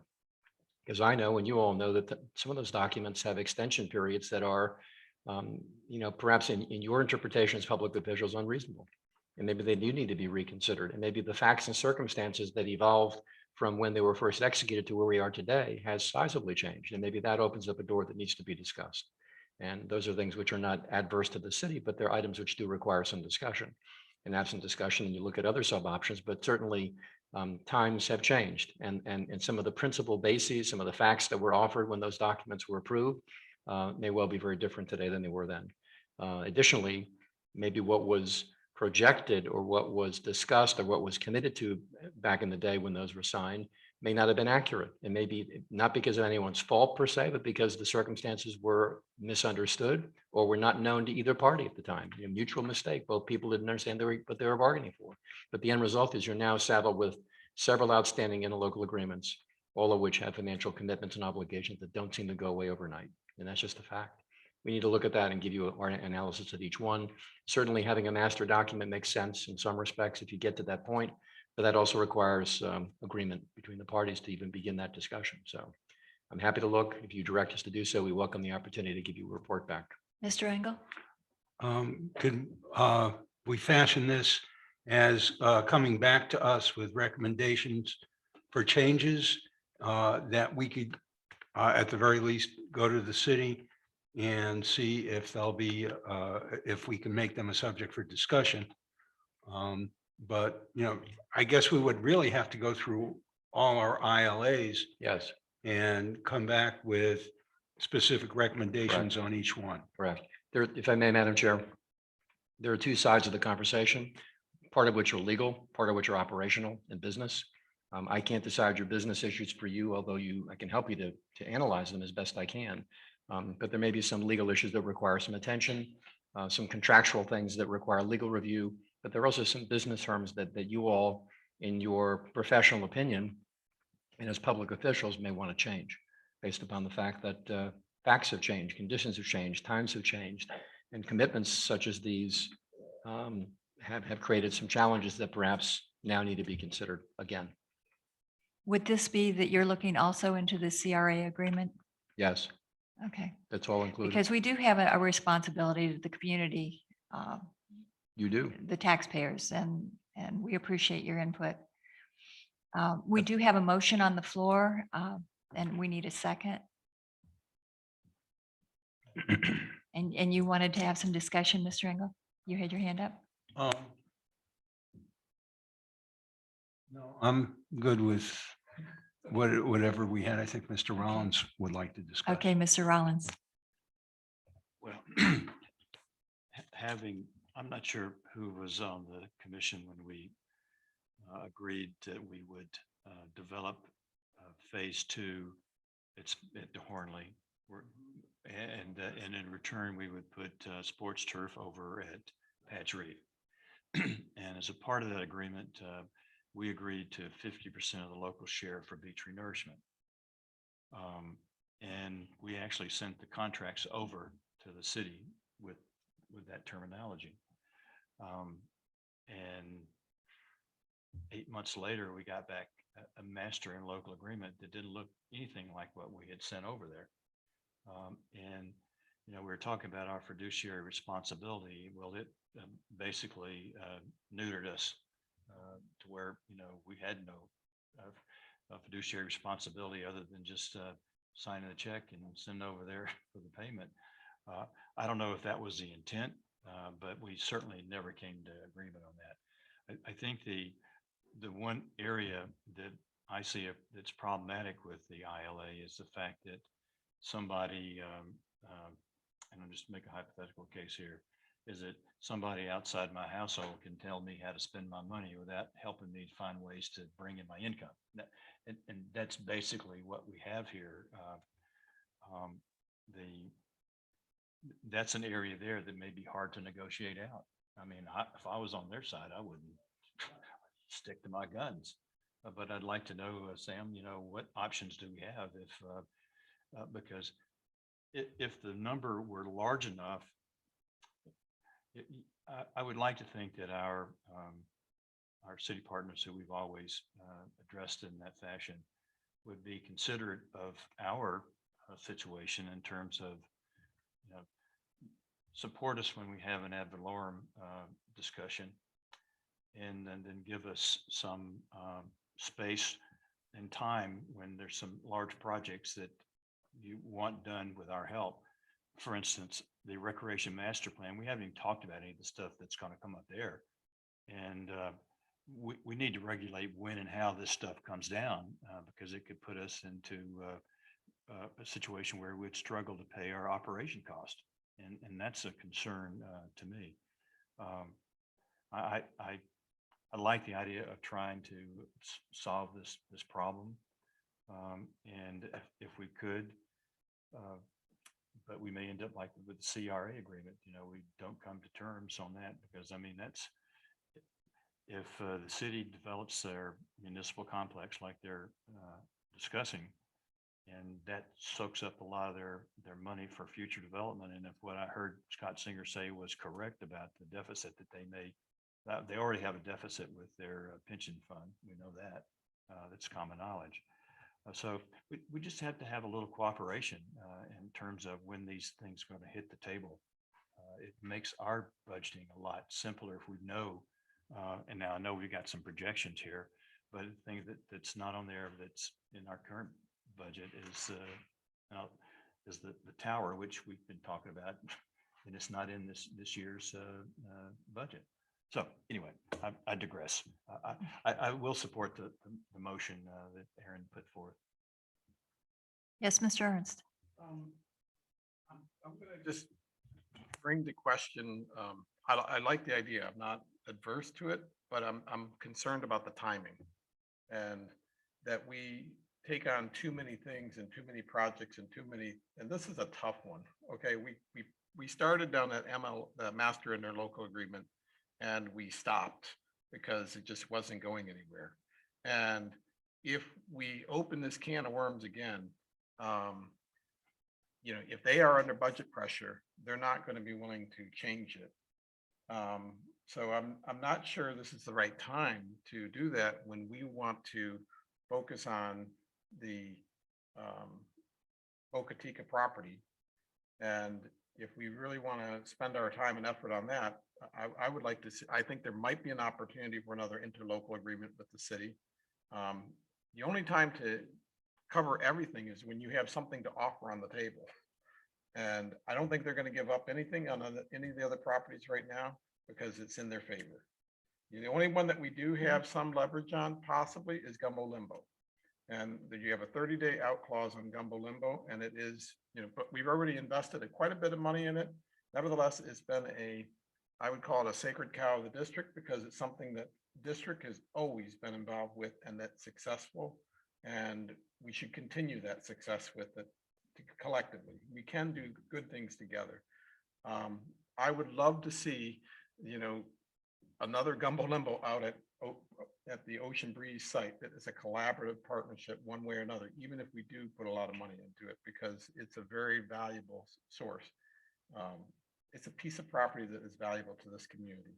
So the pushback is if you do this now, you're going to have a lengthy conversation. You're going to get bogged down in it. Can we really accomplish anything, or should it be handled separately through Brianne and Mike Wika possibly, or Leaf, have that first conversation, what they straw man can structure. They need a legal opinion first to have that conversation though, don't you think? I don't think so. I think I that do. the issue's already there, but. it's Well, okay. we have a motion and we have a second. Mr. Engel, did you want to say something? Call the question. Okay. Vicky, would you do a roll call vote, please? Oh, sorry. Hold on, Vicky. And this isn't necessarily to go straight to the city now. I want him to look at it, to look at them, to kind of analyze them and say, well, maybe we can look at two of them that are, impacting us the most, possibly. Just to start the ball rolling on these because they're so outdated. So I just think if we keep waiting and waiting and waiting, they're never gonna get done and we're gonna be gone and, and it's never gonna get done. So. Some of you will be here. So I just think being able to look at them all and maybe, prioritizing some of them might be a good idea. Vicky, would you do a roll call vote, please? Yes, sir. I think that I'll support the motion, but I think that the timing of us trying to do the negotiation may not, as Craig said, we may not be in the best position to negotiate from a power of strength. And we could be if we're dealing with development of Ocean Breeze. Yeah, so. Well, we're just looking into the legal counsel, reviewing all of our ILAs and bringing us the information. We're not asking them to negotiate with the city. We just need to have some information so that we know, for future budgetary purposes, where we can go and how we can budget. Well, I think we know, but I just want to be sure that, it's just going to be for study and consultation at this point. Now, Vicky. Yes. Yes. Thank you. And did we want to give Brianne direction for looking at the option for our millage rates and our operations, different operations in our different parks? Mr. Rollins? I think everybody weighed in on that, and I didn't get to say anything about that, but I do support what Brianne is saying. I liken it to the fact that as businesses are growing and developing, and I have one that we have downsized from 25 employees to 20, and it's amazing how much more profitable we are and how much more efficient we are. And I think the evaluation of staffing, hours of operation, and operating most efficiently, just like best practices with our parks and recreation, I think we need to do the same thing with our facilities. The hours of operation, I think, are one thing that was mentioned about operating more efficiently. I really think that we need to take a look at, Brianne was commenting, how many businesses do you know whose expenses have gone up 59% over the last 5 years? I don't know any, because they're probably still not in business if that's the case. And I would think that it would be appropriate for us to consider an audit of our expenses with the city. I don't know how much that would cost and whether that it would have a cost benefit or not, but I'd like to take a look at the facilities and staffing and hours of operation. And then after we've done that, take a look at, how our expenses have been billed. I mean, this year, I must say, this is a more detailed breakdown of our expenses than I've ever seen in terms of staffing. I think it's very well done. We're not going to be able to recapture anything in the past, Right. But maybe give us some insight into the future. That's just my passing comment. Okay. All righty. there any more budget discussion, Mr. Ernst? Yeah, just on the further, where the budget goes, I mean, we do not have to make a decision, but we have to make our initial pass in the second meeting, by the second meeting of July. And just as a guide, I think we need more information. So there's no rush to pick the millage rate that you're going to run with. So my suggestion would be you would take whatever your higher rate is, and then you can back down if you need to, just like the city does when we get there, and we'll decide later on that. And then I may be mistaken, but I know that when Michael came on board, there was a lot of changes on city staff. They're starting to come in on board, and there were some savings. So I thought there was some personnel savings on things. I think there's still more opportunity for us collectively to look at how that works, but it should be done with the city and the staff. And that will lead into our next item as well as the invoices. So we'll touch base on that when we get there. Okay. Thank you. Item number 3 is the audit committee, and I'm going to turn it over to the chairman of the audit committee, Mr. Ernst. Well, Madam Chair, thank you for giving me this task of forming an audit committee. Michael Calvert and Linda Davison of the city have graciously joined me in developing with Brianne. She helped us with initial documents, and together we have to meet a requirement of the state. And I don't know the exact statute. See, 218, he's on his game down there. Statute 218, we have to have an audit, an RFP for our auditors go out periodically. And so we're at that point. And so collectively, we put together a very comprehensive proposal that is in your package here. Mr. Rollins would be happy to know that we did extra due diligence on the insurance, and we added a few extra pages on insurance. I think we covered everything that we could do on it. Keep in mind, this is not because our current auditor has not done a good job. They've done a great job. We're very happy with them. It's just that time where we have to go out and look for other proposals, and it seems to be a very reasonable thing. We're not bidding on price, we're bidding on quality. So what will happen if this board approves this is tomorrow morning, we will incorporate or adopt what you have here. And then we will ask that the executive director issue the RFP, and then it will go out to bid, and we'll wait until we get responses. From there, the committee will reconvene, and they will rank order all of the RFP responses and give a recommendation back to this district. Craig, there were some changes, minor changes that Mr. Gorin said that you had made that are not in this packet. Is that correct?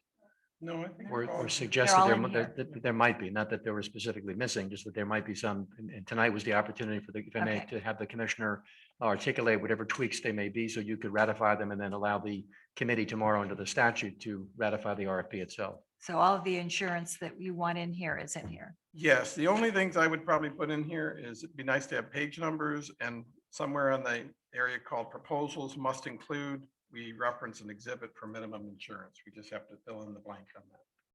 So those are the only two that I would recommend, following this, but. Format Yeah, changes, yeah. not substantive, correct. Yeah.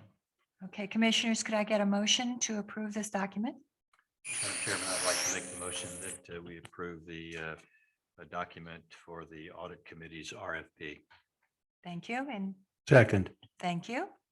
Is there any further discussion?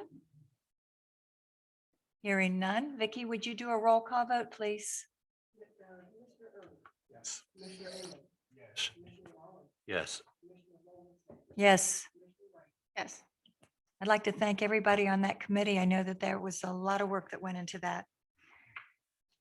And speaking of approval of payroll and invoices, do I hear a motion, Mr. Ernst? Madam Chair, I have a motion I'd like to make a motion for approval of $3,222,823.14. That includes why it's so large. It's unusually large. There are two city invoices, this November and December, and that reflects, the December one reflects a quarterly adjustments in there.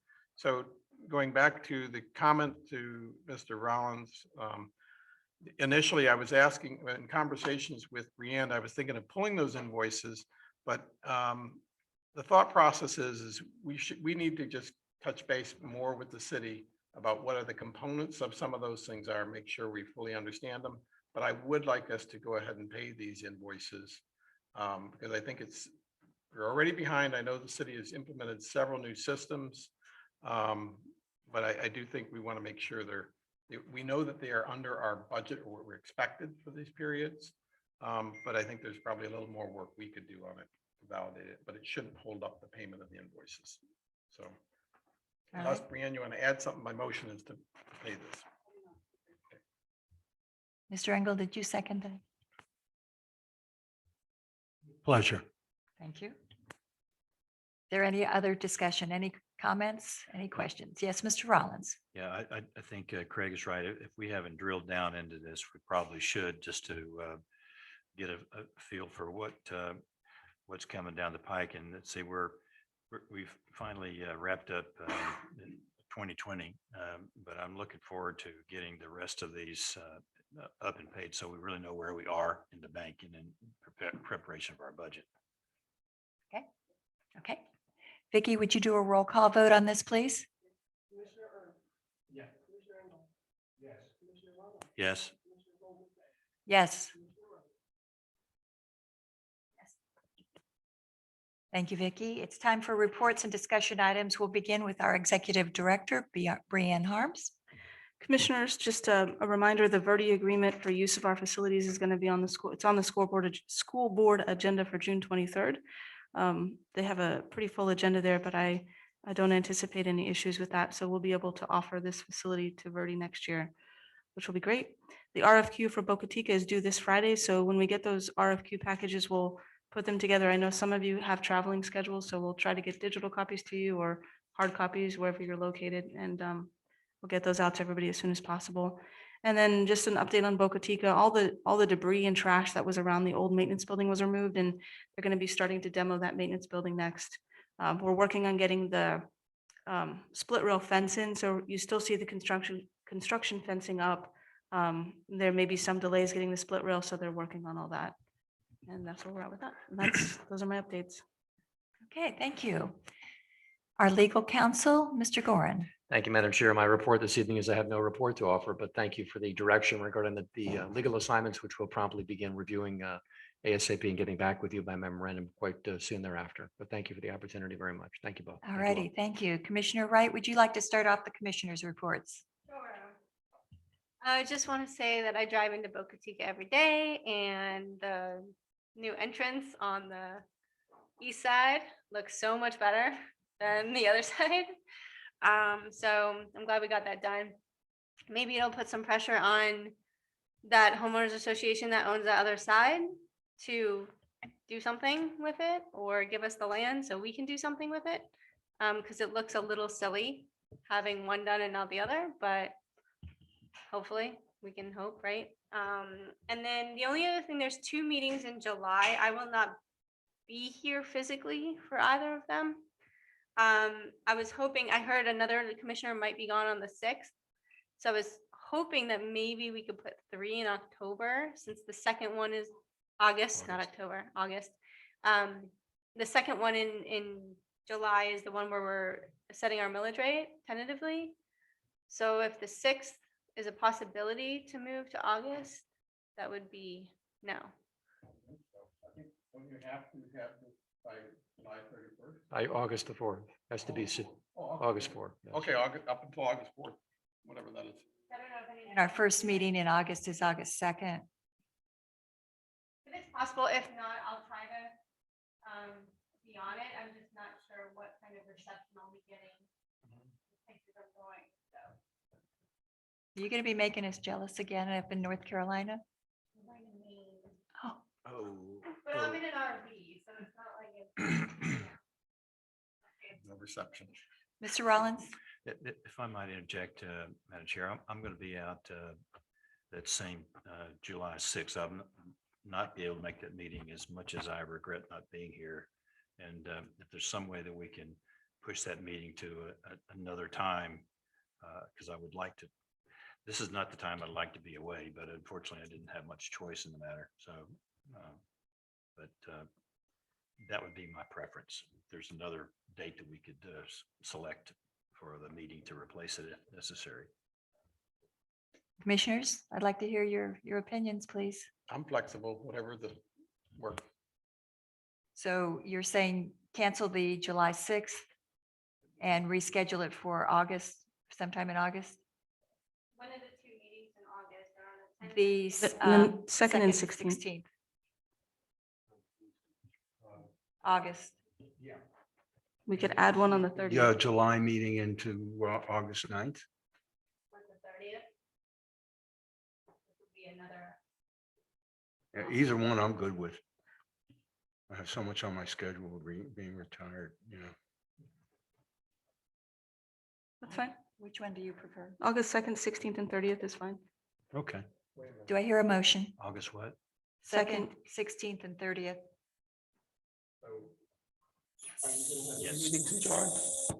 We will. We'll have the second meeting, the 19th. Hold on just a second. My phone just had a blonde moment.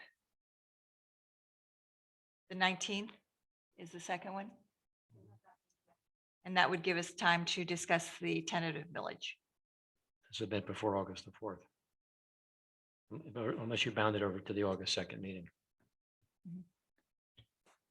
I'd like to hear a motion to, number one, not to have the meeting on July 6th. And another motion to have 3 meetings in August 2nd, 16th, and 30th. So let's do the motion not to have the meeting on July 6th, please. Madam Chair, I make the motion that we cancel our July the 6th meeting. Do I hear a second? Second. Okay, thank you. Any other discussion? Vicky, would you do a roll call vote, please? Yes. Yes. Yes. Yes. Thank you, Vicky. And could I get a motion to have an additional meeting in August?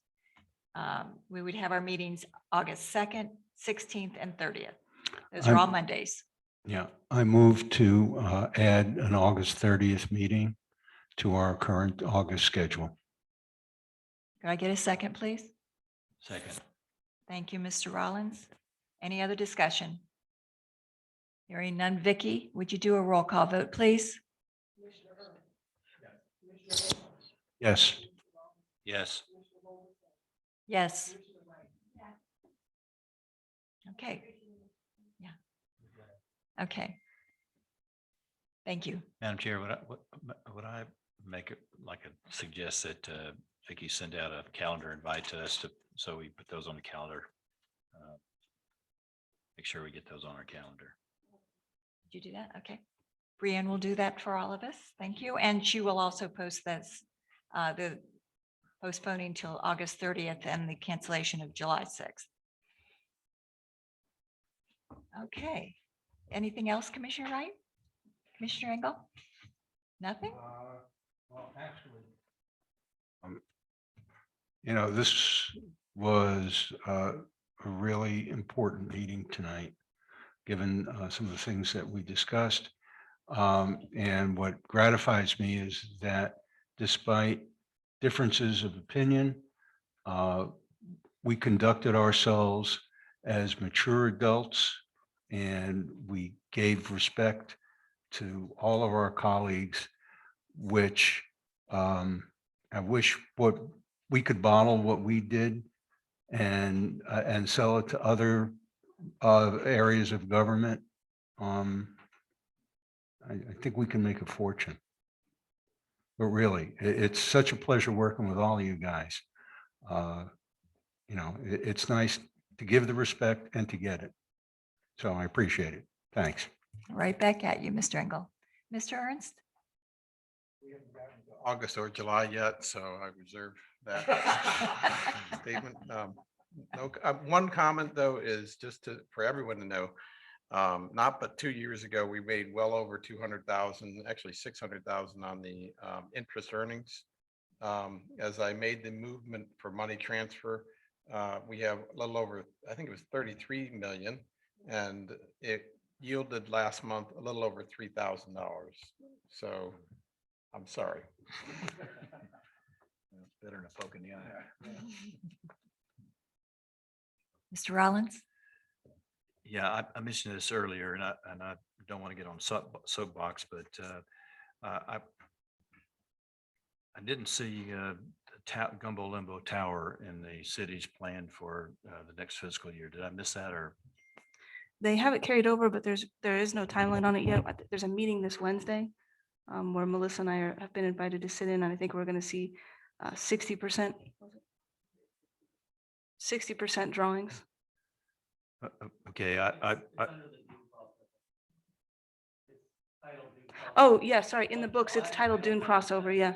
oh, the Dune crossover was a million something in the It's budget. one, yeah, that's in it. And there's other work on the boardwalks that are in the following years. It's all lumped into one project. That's what that is. Sorry.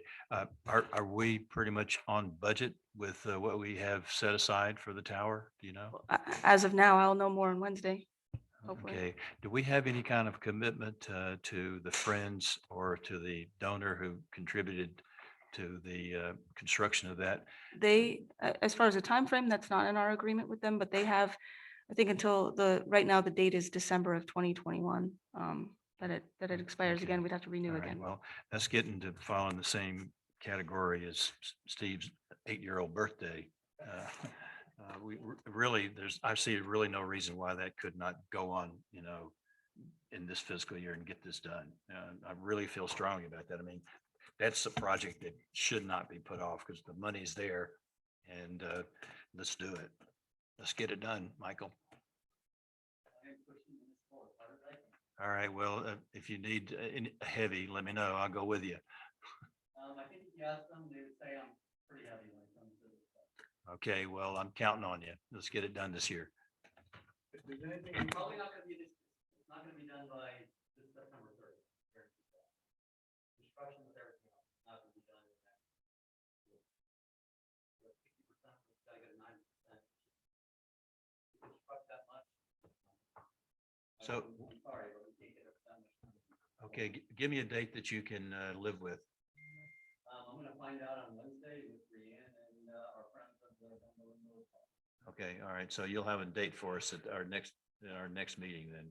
We'll probably have a time frame. I don't know if they're gonna actually give us a date, but they'll share with us the time frame. Okay, I just don't want it to keep sliding as it has been. So knowing that we're very interested in seeing that done. Well, when I talked with municipal last week, they said that we are still within the time frame that we shared going back, what was it, Greg? 6, 8 months ago. So I think we're at the same time that we just had a while back. It takes time and we're pushing as hard as we can. I can tell you that myself and Greg were managing the project and helping managing the municipal. Stuff. We're pushing all the time. If you've got Greg on there, you got the heavy with you. He's going to get it done. I can count on him. Yes. Heard back from the city on Ocean Strand? No. Nothing.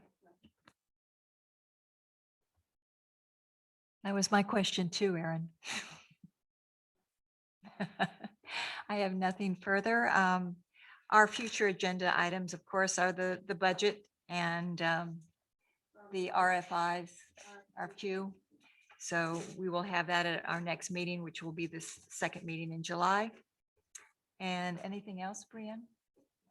Okay. Mr. Engel, Move to adjourn. do I hear a second? Vicky, would you do a roll call vote, please?